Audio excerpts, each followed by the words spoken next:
प्रभु जी, मन पर विजय कैसे पाई जाए? मन पर विजय कैसे पाई जाए? मन पर विजय जो काम की इच्छा आपको हो, बहुत जिद हो कि मुझे ये करना ही है, और यही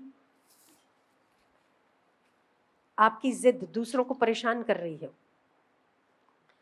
उसका संकल्प लो कि मैं जो जो मेरी जिद है ना, वो तो मुझे करनी ही नहीं। जैसे मेरी माँ कहे या पिता कहे वैसा करना है, आपके मन पर विजय प्राप्त हो गई। सिंपल। ठीक है। दूसरी बात, मन पर विजय प्राप्त करने के लिए भगवान का नाम लेना चाहिए।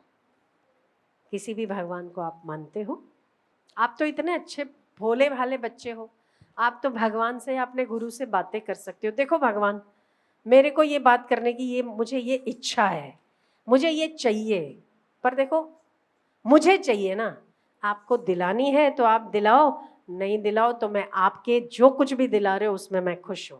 हो गई मन पर विजय, खत्म हो गई बात। हुई खत्म? नहीं,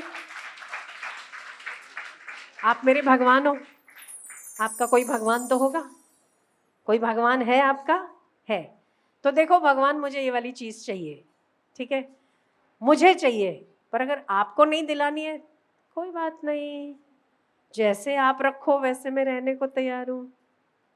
हो गई विजय। विजय करने में क्या करना है? और दूसरों की इच्छा में अपनी इच्छा मिला देना अपने मन पर विजय प्राप्त कर लेने का सरल तरीका है। हम सोचते मेरी चले तो फिर गड़बड़ है। कोई बात नहीं, कभी आपकी चल ली, कभी आपके माँ की चल ली, कभी आपके पापा की चल ली, आपकी ही चलना क्या जरूरी है? आप कुछ विशेष हो क्या वैसे? और अगर आप विशेष हो तो माता पिता आपसे विशेष है, उनकी भी चलनी चाहिए, है ना? तो हमेशा अपनी जिद करना ज्यादा ठीक नहीं होता। आप छोड़ दो, कुछ चीजों को छोड़ दो, अपने आप आपके पीछे पीछे आएंगी। हो गई मन की विजय। जिद नहीं करना, किसी चीज का जिद नहीं करना। अगर हम जिद छोड़ देते तो बहुत सरल रूप से हम अपने मन पर विजय प्राप्त कर लेते। हम बहुत जिद्दी हैं कुछ कुछ चीजों में, है ना?